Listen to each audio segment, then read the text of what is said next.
Hello guys! Hello! This is for Scorpio. Scorpio, welcome dito sa aking channel, Kapalaran 888 Scorpio. Alamin natin Scorpio kung anong messages. Energy gabay. This is weekly tarot reading. Okay, Scorpio. Please comment down below if you resonated guys. Okay. I hope na makaresonate kayo dito. And if bago kayo sa channel ko, please like, share, and subscribe. Okay, paki-subscribe ang aking channel guys. Paki-comment sa comment section. Whatever man na gusto mong i-comment, mag-comment ka dyan. Okay. Ay, Scorpio.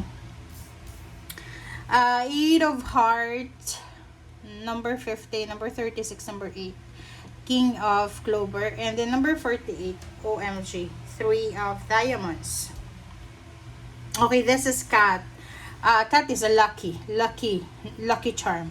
So, sinasabi ng bara sa'yo dito na possible na love life to, Scorpio. So, babae ka man or lalaki, sa linggong ito ay makakatanggap ka ng panliligaw. Or yung nagkakagusto sa'yo, babae ka man or lalaki, posibleng makatanggap ka ng message through social media, sa blue app, diba? So, parang nakikita natin dito na eto yon, parang makakatanggap ka ng parang sasabihin, oy, ang ganda mo naman, oy, ang gwapo mo na, yung bango mo naman, parang ganun. So, or yung iba sa inyo dyan, this is parang flattery siya, appreciation from your boss, from someone na superior sa'yo. So, pwedeng yung boss mo, sasabihin niya, ay, ang galing mo naman, Scorpio, congratulations, thank you so much, parang ganun. Okay, another is King of Clover, number 50. This is Bear. Yung bear na to, sinasabi na isang successful speculation siya. So, kung may mga hinala ka sa kapaligiran mo, mapa-love life man yan, family, money, or whatever man, yung parang mayroon kang prediction, or nanghihinala ka, or parang meron kang kutob, parang ganun, instinct. And sa linggong ito, mapapatunayan mo na tama yung hinala mo. Okay? And the last message natin is 3 of Diamonds, empty. Okay? This is money. So, sinasabi ng barakang ito na depende yon sa'yo. Okay? Kung may trabaho ka, wala ka man na pera sa ngayon, wala ka man na hawak na malaking cash, it doesn't mean na pulubi ka. It doesn't mean na mahirap ka. Kasi dito sa barahan to, depende yon. Sinasabi ng barahan na yung laman ng wallet mo, or bank account, or yung progress mo, yung success mo financially, nakadepende yun sa'yo. Kumaga, sa linggong ito, marirealize mo na, kung hindi pala ako magtatrabaho, wala akong pera.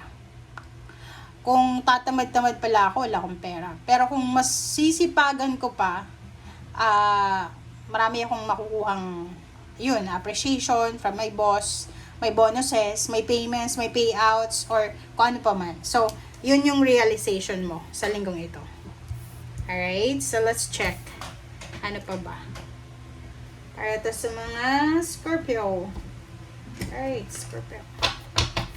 Okay, second deck tayo.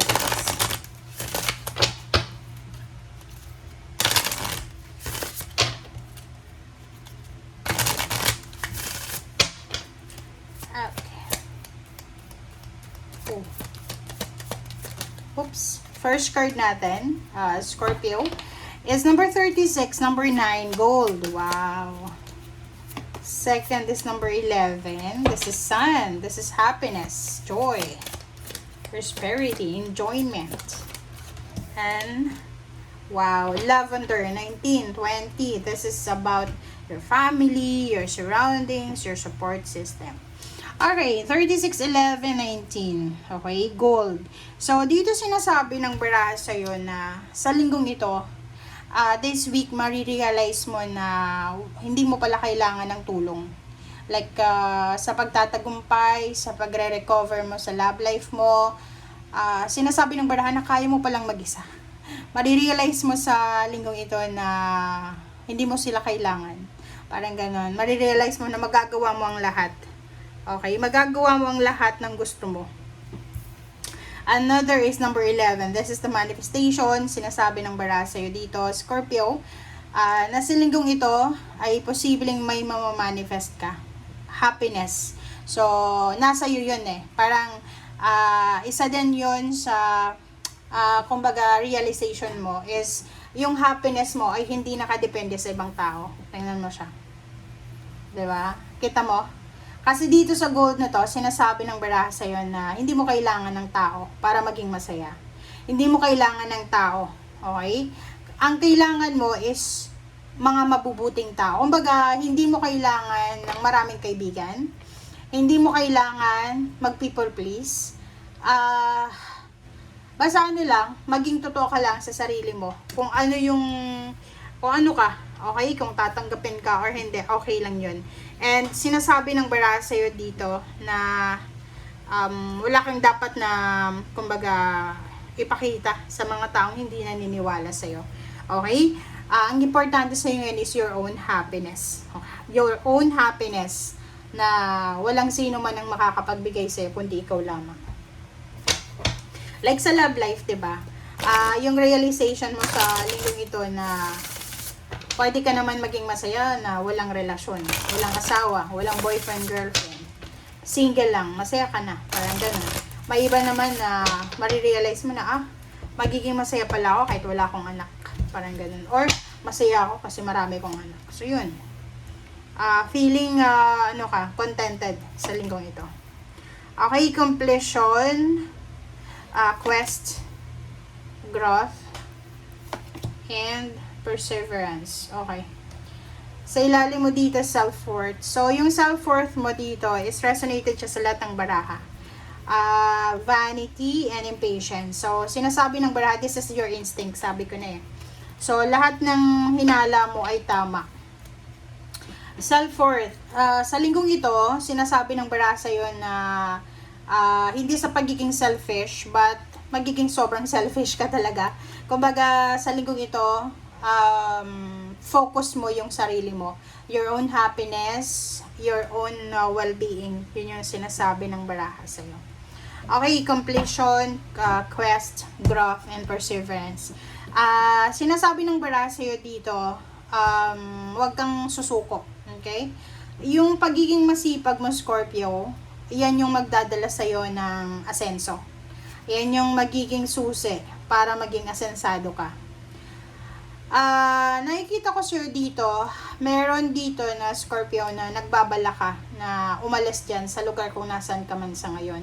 Yung parang matagal mo nang balak siya and palaging hindi natutuloy.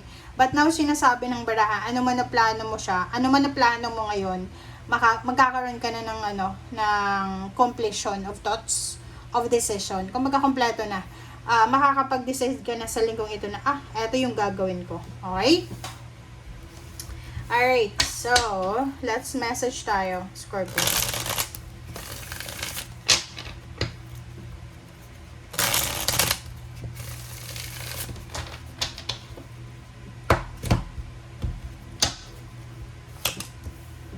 Okay, the devil. This is Capricorn. This is air signs, Gemini, Libra, and Aquarius. Five of Wands. And the Moon. King of Cups. Okay, Scorpio. Sinasabi ng baraha sa'yo dito na mag-iingat ka sa isang Capricorn. So, if you're dealing with a Capricorn, mag-iingat ka dito kasi yung mga Capricorn, hindi sila compatible sa energy mo. Ang Capricorn na to, hindi niya kaya, kumbaga na-overshine mo siya, overpower. Yung parang hindi niya kayang makita na successful ka. Kasi naiinggit siya. Another is yung Page of Swords, sinasabi ng baraha sa'yo na yun na nga. Mag-iingat ka mag-iingat ka sa mga kwento galing sa Capricorn or sinabi ni Capricorn or kwento talaga na pwedeng dala-dala ni Capricorn. Kasi, posibleng yan ang maging rason or dahilan para makahanap ka ng kaaway, para ma-involve ka sa kaso, para ma-involve ka sa gulo. So, you need to be careful ngayong linggong ito sa mga chismis, kwento, whatever man siya. And the last two cards natin is the Moon and King of Cups. So, this is emotion, this is your energy. Sinasabi ng baraha sa'yo, importante na yun, self-worth. Mag-focus ka sa sarili mong emotion. Hindi naman mawawala yan na makakatanggap ka ng mga mensahe, ng chismis, but sinasabi ng baraha na instead na kumbaga i-exert mo yung effort mo dyan sa pagkikinig sa chismis ng iba, mag-focus ka na lang sa sarili mo. Kailangan mo daw nakalmahin ang iyong sarili. Kailangan mong makinig sa intuition mo. Okay? So, yun guys ang sinasabi ng baraha. Thank you for watching. Bye!